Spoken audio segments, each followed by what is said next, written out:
저는 오늘 아침에 일어나 가장 먼저 해야 하는 일이라는 제목으로 우리 말씀을 나누고자 합니다. 우리 성도님들께 질문을 하나 드려보도록 하겠습니다.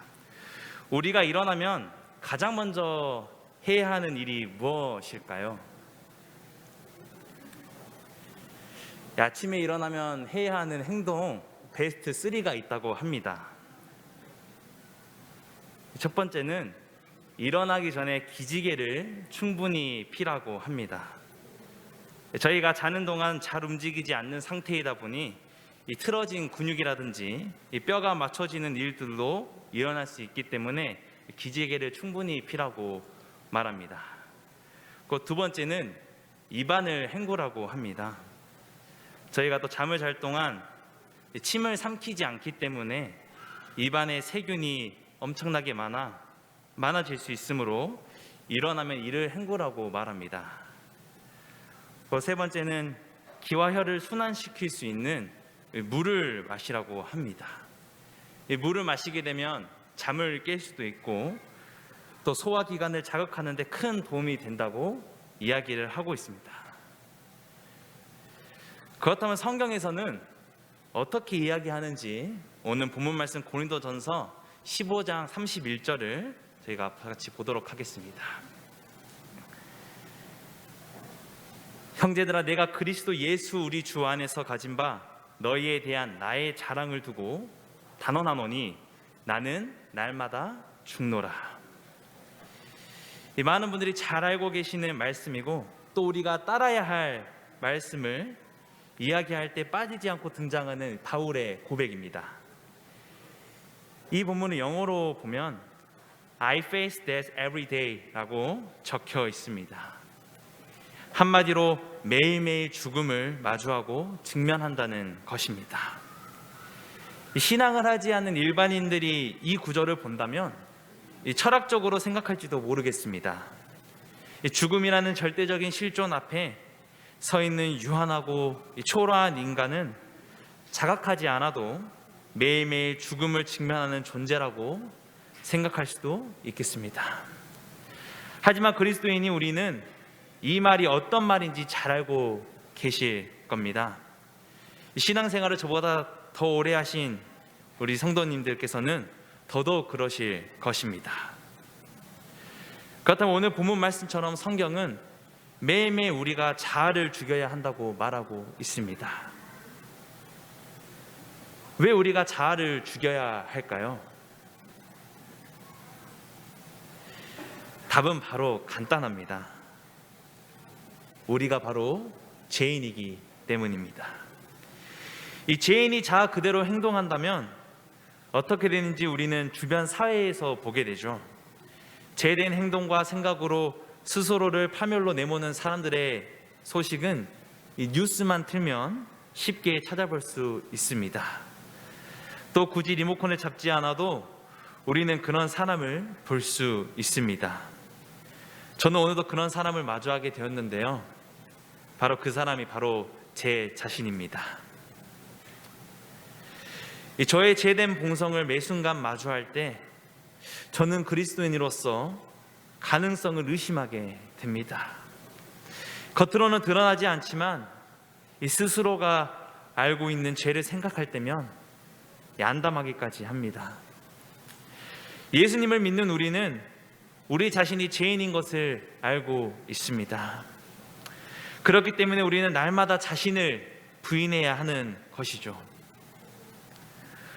우리가 너무나 쉽게 이야기할 수 있는 부분이죠. 우리 자아를 버립시다. 하지만 말하기는 너무나 쉬운데 이 자아를 하나님께 내맡기는 것은 거의 불가능에 가까운 일처럼 보일 때가 있습니다. 저는 자아를 버리기 위해 매일 순간 생각을 하고 시도하지만 제대로 성공한 적은 거의 없는 것 같습니다. 제가 이제 봉사활동을 가게 되었습니다. 학교에서 가는 거기 때문에 기도로 준비하고 그 봉사활동을 하는 곳으로 가게 되었습니다. 저희는 그 봉사활동 장소에서 청소를 맡게 되었습니다. 그래서 각자 담당 구역들이 정해지고 각자 흩어져서 청소를 시작하게 되었습니다. 저는 맡은 계단을 쓸고 있는데 저쪽에서 친구들이 청소하는 것처럼 보이지만 세상에 저렇게 대충 할 수 있는 청소가 있을 정도로 웃고 떠들면서 놀고 있는 듯이 보였습니다. 그리고 시간이 지나자 선생님께서 맡은 구역을 다 청소한 친구들은 아직 덜한 친구들 구역 가서 도와줘라고 이야기하는 것입니다. 그때 저의 마음이 어땠을까요? 너무 손해보는 느낌이었습니다. 처음 시작할 때 마음가짐은 봉사를 하고 예수님의 마음가짐을 담기 위해 기도로 시작하였지만 이런 자그마한 일에도 저는 제 자아를 세우게 되는 것을 보게 되었습니다. 우리 성도님들은 어떠신가요? 자아를 버리는 일에 있어서 성공을 거두고 계신가요? 저는 방금 전과 같은 경험을 포함해서 이 자아를 내려놓는 일에 정말 많은 실패를 겪고 있습니다. 그리고 이 실패 속에서 저는 생각을 하게 되었습니다. 이런 일을 하나님께서 명령하신 이유가 무엇일까? 정말 하나님께서 불가능한 일을 하라고 하시는 걸까? 이와 같은 질문들이 제 머릿속에서 사라지지 않았습니다. 하지만 성경을 보면 알 수 있듯이 예수 그리스도께서는 이상주의에 불과한 말을 하지 않으셨습니다. 그는 이상주의자가 아니었습니다. 그는 말하고 약속한 그대로 모든 것을 행하셨습니다. 구약의 약속대로 2000년 전에 이 땅에 오셔서 갖은 고통과 고난을 당하시고 우리를 위해 죽으셨습니다. 그리고 우리에게 명령하시죠. 그러므로 하늘에 계신 너희 아버지의 온전하심과 같이 너희도 온전하라. 이 말은 하나님은 온전하시지만 우리는 그렇게 할 수 없으니 실제적인 삶보다 추상적인 생각과 이상에서 온전하라는 말이 아닙니다. 너희도 온전하라고 말씀하신 것은 우리가 그렇게 돼야 한다는 의미이며 그렇게 할 수 있다는 것을 이야기하고 있습니다.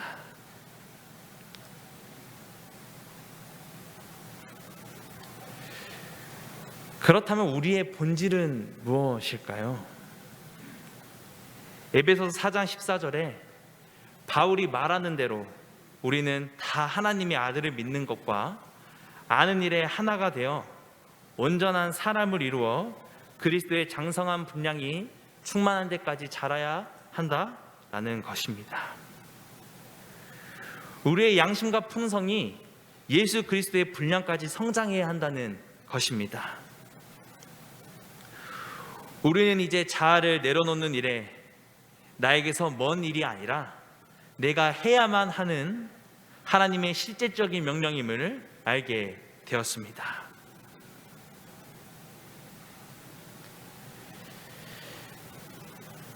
서정함께 성도 여러분, 우리가 온전해지기 위해서는 날마다 죽는 삶을 살아야 합니다.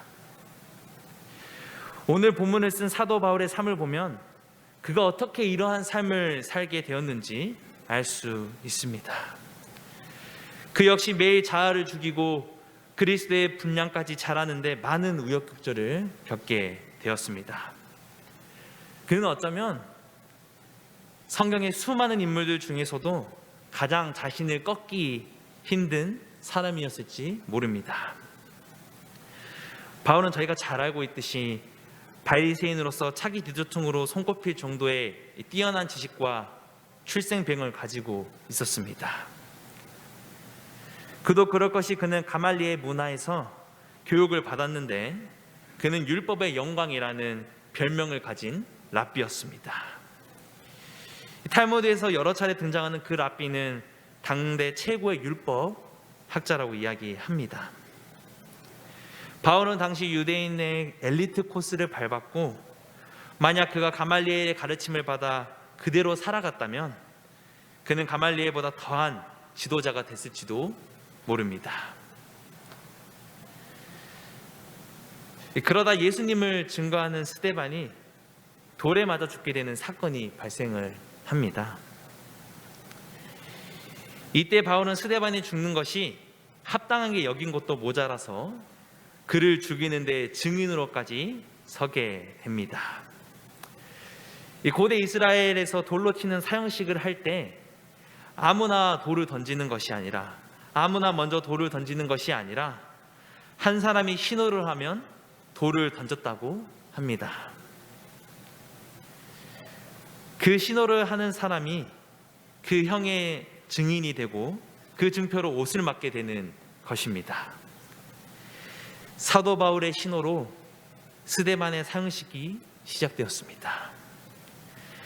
그가 율법을 무시하는 예수를 따르는 자들을 죽이기 위해 얼마나 완강한 마음으로 그리스도인들을 핍박했는지 한번 상상해 보시기 바랍니다.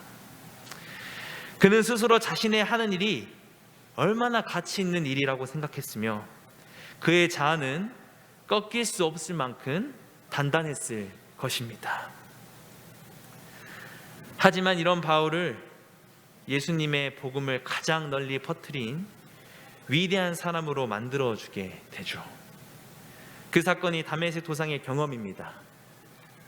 그는 거기서 완전히 자아가 깨지는 경험을 하게 됩니다. 이전까지 그는 자기만큼 하나님을 성실하고 신실하게 잘 믿는 사람이 없다고 생각했습니다. 하지만 그가 주님 앞에 섰을 때 자신이 잘못된 신념과 생각을 갖고 살았음을 발견하게 됩니다.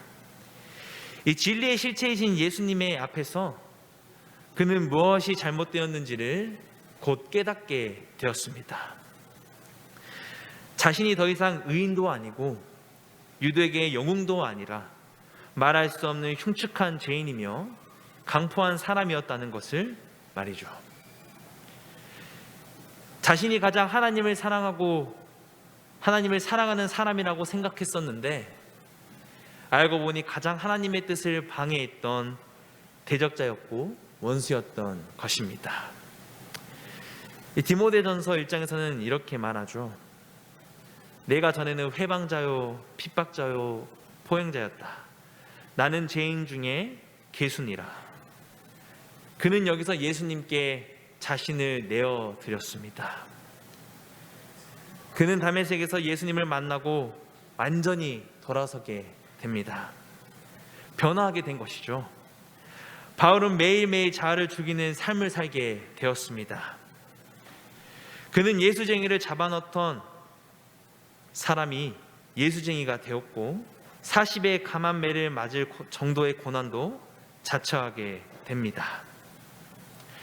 그는 죽기까지 예수 그리스도를 위해 살아가게 됩니다. 예수님께서 그를 완전히 변화시킨 것입니다. 성도 여러분, 우리도 바울처럼 예수 그리스도를 위해 살기를 바라십니까? 그리스도께서는 바울처럼 우리를 변화시키는 분이십니다. 그가 우리를 변화시키기 위해 우리가 기억해야 하는 것은 무엇일까요? 먼저 우리는 왜 변화를 실패하는지를 생각해 보았으면 좋겠습니다. 우리가 실패하는 이유는 우리는 지금 한 번에 2마리 토끼를 잡으려고 하고 있다고 생각합니다. 내 자아를 지키면서 개인적 행복을 인생의 최고로 목표로 삼는 동시에 선량해지는 것, 이것이 우리가 지금 하고 있는 일이 아니냐는 말입니다. 자신의 생각과 마음은 제멋대로 굴게 두면서 이를테면 돈이나 쾌락이나 야망과 자기만족에 빠지게 두면서 동시에 전직하고 순결하며 겸손한 사람이 되기를 바라는 것이 아닙니까? 그러나 예수 그리스도는 우리가 결코 그렇게 할 수 없다고 정확히 경고하고 계십니다. 마태복음 7장 16절에 그의 열매로 그들을 알지니 가시나무에서 포도를 또는 엉겅퀴에서 무화과를 따겠느냐. 그의 말씀처럼 엉겅퀴는 무화과 열매를 맺을 수가 없습니다. 콩 심은 데 콩 나고 팥 심은 데 팥 나는 법이라는 말이 있죠. 만일 내가 잡초의 씨앗만 뿌려진 밭이라면 나로부터 결코 쌀을 수확할 수 없을 거라고 생각할 수 있습니다. 잡초를 깎든 뽑든 어떻게는 해볼 수 있겠지만 씨가 없는 상황에서 풀만 자랄 뿐 쌀이 자랄 수 없습니다. 쌀을 만들어내고 싶다면 흙 표면이 아니라 더 깊숙한 곳에서 변화가 일어나야 합니다. 완전히 밭이 갈아엎어져서 새로운 씨, 쌀의 씨앗이 그곳에 뿌려져야 한다는 것입니다. 하지만 우리는 예상치 못한 순간에 그리스도인의 삶을 방해하는 문제들도 생기게 되고 부딪히게 됩니다. 이 순간은 특별히 매일 아침 우리가 침대에서 일어나 눈을 뜨는 순간 찾아옵니다. 일어나서 물 한 잔 마시고 정신을 차리는 순간 그날의 나의 모든 소원과 희망 그리고 그 생각들이 바다의 민물처럼 들이닥칩니다. 그렇기 때문에 우리가 매일 아침 일어나 가장 먼저 해야 하는 일들은 그것들을 모조리 밀어내야 하는 것이죠. 내 죄든 본성의 생각이 아니라 다른 음성에 귀를 기울이고 다른 관점을 받아들임으로 더 크고 강하고 영속적인 생명이 우리 안으로 흘러 들어오게 해야 한다는 것입니다. 이 일은 오늘의 말씀처럼 날마다 계속되어야 합니다. 매일 아침 일어나는 순간을 포함해서 하루를 사는 모든 순간순간마다 이것을 기억하게 되시길 간절히 바랍니다. 그렇지 않으면 우리는 강하게 밀고 올라오는 이 죄된 자아에 전복되고 말 것입니다. 우리는 이 죄된 사슬을 벗어나야 합니다. 처음엔 이렇게 할 수 있는 순간이 얼마 되지 않을지 모르겠습니다. 하지만 우리가 이렇게 하는 짧은 순간을 통해 새로운 종류의 자아가 우리의 몸과 영혼, 정신으로 곳곳이 퍼져나갈 것입니다.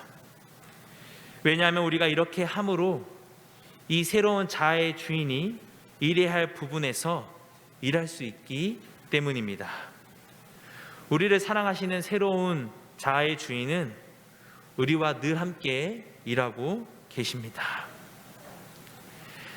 나의 죄된 자아와 생각들을 밖으로 밀어내는 것, 이 뿌리까지 뽑혀서 마음밭을 완전히 새로 일구는 것은 분명 어렵고 힘든 일일 것입니다.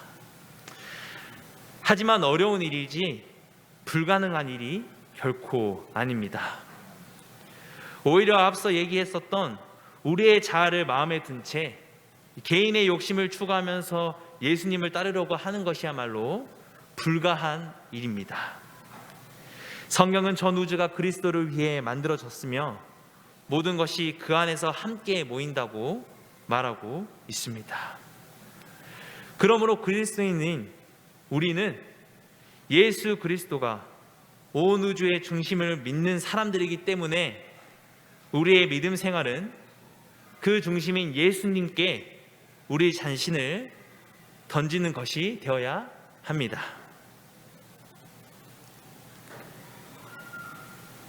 그러기 위해서는 우리 자아를 매일매일 죽어야 한다는 것을 알 수 있습니다. 예수님께서는 이렇게 이야기하십니다. 나에게 전부를 다오. 나는 너의 시간이나 돈이나 다른 것들을 원하지 않는다. 나는 너를 원한다. 나는 너의 자연적 자아, 죄된 자아를 괴롭히러 온 것이 아니다. 그것을 죽이러 왔다. 성도 여러분, 우리는 예수님이 세상에 화평을 주러 온 것이 아니라 검을 주러 왔다고 하신 마태복음 10장 34절의 말씀을 기억할 필요가 있습니다. 예수님은 그 검으로 우리의 자아를 찔러 죽이시며 그분의 새로운 자아로 우리를 부활시켜 주실 것을 약속하고 계십니다. 우리를 변화시킬 수 있는 분은 오직 예수 그리스도이십니다. 우리로 자아를 죽일 수 있게 하시는 분은 오직 예수 그리스도뿐입니다. 특별히 오늘 본문에서는 이것이 예수 그리스도의 부활 때문에 가능하다고 이야기합니다. 고린도전서 15장 13절에서 14절에 만일 죽은 자의 부활이 없었으며 예수님도 다시 살아나지 못하셨을 것입니다. 만약 그리스도께서 다시 살아나지 못하셨으면 우리가 전파하는 것도 헛것이 된다고 말합니다. 그러나 성도 여러분, 우리는 예수께서 죽은 자 가운데서 부활하셨다는 사실을 알고 있습니다. 그리고 우리는 그 사실을 믿는 사람들입니다. 이것이 얼마나 기쁜 소식인지 모릅니다. 그의 부활을 믿는 우리는 기꺼이 내 자아를 죽일 수 있는 것입니다. 죽은 자의 부활도 그와 같으니 썩을 것으로 심고 썩지 아니할 것으로 다시 살아나며 우리가 버리는 자아는 말 그대로 썩어 없어질 것입니다. 우리는 이 땅에서 영원히 살 사람들이 아닙니다. 우리는 모두 썩지 아니할 하늘 본향을 바라는 재림 성도들입니다. 예수 그리스도는 이미 이 땅에서 승리하셨고 부활하셨습니다. 그는 모든 것을 우리에게 허락하였습니다. 그러므로 성도 여러분, 이제부터 매일 아침마다 나에게 밀려오는 자연적 자아와 욕망들을 모두 던져버리시길 간절히 바랍니다. 그리고 주 예수 그리스도의 음성에 귀를 기울이며 그분이 주시는 새 자아를 받아들이시길 간절히 축원합니다. 그러므로 우리가 하루 종일 거하는 일상 속에서 주뜻 이루어지는 삶을 살게 될 것을 라고 확신합니다. 이상으로 말씀 마치도록 하겠습니다.